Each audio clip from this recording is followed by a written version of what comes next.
Here are 10 good Bosu ball exercises that I'm going to show you for a full body workout. These are good for both balance and agility, helps with coordination as well. So let me show you how it's done.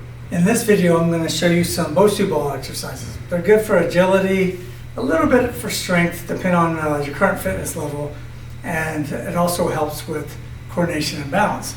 So there's a number of different ways you can do this exercise piece of equipment. I'm going to show you how in today's video. So on this first exercise I'm going to show you is you're going to replace one foot for the other. So what that means is my left foot's on top, I hop, replace it with the right foot, hop and replace. Now if you need to, you could look down to see where your foot is landing. As you get used to it, you shouldn't have to look down anymore. But I'm not going very quickly right now, and the goal is to, once you get used to it, to pick up the tempo. And then you go as quickly as you feel comfortable, anywhere from 30 seconds to a minute, or you can count to 50, whatever you want to do. But I wouldn't go any more than about a minute because your heart rate's going to go up, you might start to lose balance, and then you can move on to the next exercise. So a variation of this one is what I like to call the up, up, down, down. Up, up, down, down. Up, up, down, down. So it still uses the muscles, same as before. The difference on this one is it's still going to get the heart rate going, but it takes a little bit more coordination. For this exercise, I'm obviously going to sit on the Bosu. So what I want is my feet in front. This is a good one for the core. I'm going to lean back slightly. Now to work the core even more, you don't hold on.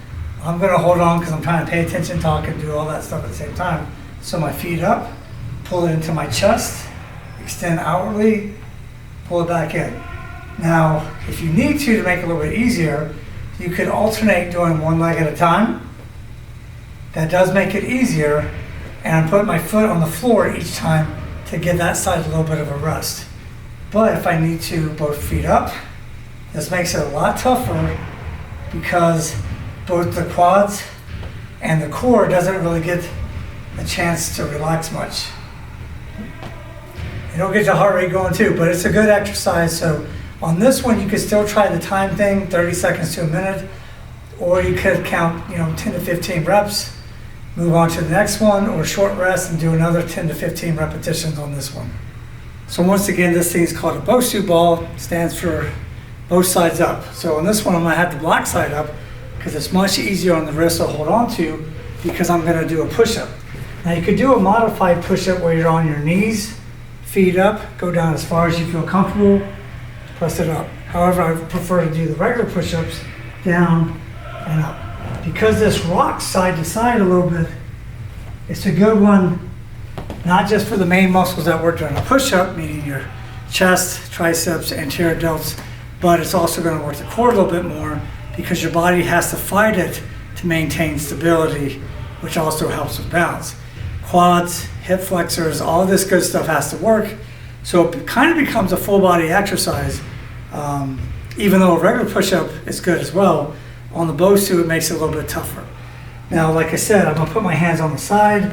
If you need to turn it so the points are facing away, or one towards you, wherever you feel comfortable, because it has little knobbies on the side here, you don't want those digging into your hands.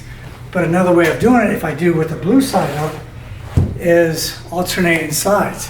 So like I did earlier with the feet, I'm gonna stand like this, push up, transfer my hand over, transfer my hand over, and do a push up just like this, which of course takes a little bit more balance, a little bit more agility, and strength and coordination in the upper body to be able to do this. But let me know what you think. Tell me in the comment box below. So these are mountain climbers. I'm sure you probably have heard of that one. If not, this will be new to you. So once again, the Bosu makes it a little more tough because it rocks a little bit. It's not as stable as the floor. So I still want to be in the push-up position, one knee towards me, and alternate.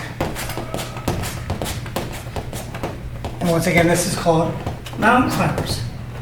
Now another variation of this one is when I'm going to hop. It makes my butt go up in the air, and I jack one knee up as far to the outside of my elbow as I feel comfortable, hop again, and then just replace.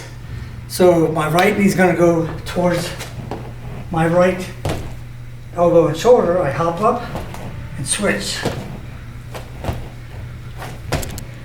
And one reason why I like this one too, I don't keep my butt up. As I come down, it also gives a good stretch in the legs. So let me know what you think of that one, because that one is also 10 to 15 reps. It's a good one. This exercise is now the Bosu squat, and there's a variety of different ways you can do that one. This one I'm going to try with the flat side up. I'm right-handed, so I prefer starting with my right foot here, left foot up, and then just transfer my weight over so it's pretty evenly distributed over both feet. I can cross my arms. Now if I'm not used to it, hands out here, because that obviously will help balance some. But I'll cross my arms, go down as far as I feel comfortable, come straight up, repeat that motion. Now for those that aren't used to it, they might have, the really big, adjustment because their legs are going nuts trying to figure out how to do this. I've done it before, so I don't have a whole lot of shake in my legs when I do it. And it also depends on how much air is in the Bosu. This one right now is a little bit on the flat side. There's others that we have downstairs that are a little bit more full of air, so it's going to make a difference. So you can play around with that if you want to as well. But once again, I could go anywhere from 10 to 15 reps. I could go up to 20 and do a variation of different exercises that way. Like I said, I could do it this way. I could also do it the blue side up. Another good one for balance, and this is good for both legs. Put one foot in the center, the other foot up in the air, and just try to hold that position. Now, this isn't necessarily easy, so you might want to hold on to something, or my leg's going nuts right now because I'm trying to talk and do this at the same time. But it's good to be doing both legs, because as a righty, I'm a balance better on my left, but as a left-hander, which I'm not, you should be able to balance better on your right side. Now, however, of course, I'm from Florida, and we got a lot of beaches here, so the surfing term for that is goofy foot. If I were to be better on my right side than my left, I'm pretty good at both because all the years I did martial arts, we have to use both feet, both legs. But this is another good one. On this exercise, it also takes agility and some balance to do.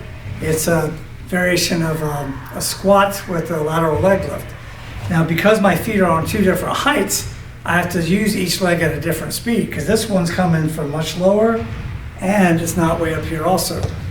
But I don't want to go so fast where I go to this side. So I still have to maintain my balance. So I'm going to go down as far as I feel comfortable. This leg's going to come up, back down gently. Up, back down gently. So when I land, I'm landing toe or ball of my foot and then heel. I'm not going kerplunk. Or that's the goal you should try to shoot not to do.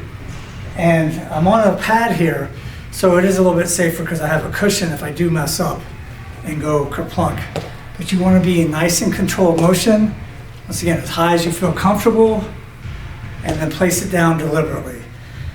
Once again, I would do 10 to 15, switch to the other side, and then do 10 to 15 on this side as well.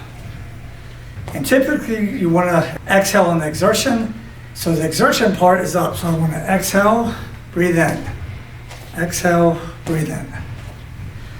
Now, if you are going so fast that you don't want to hyperventilate, of course, but that way what you would do is just keep on breathing.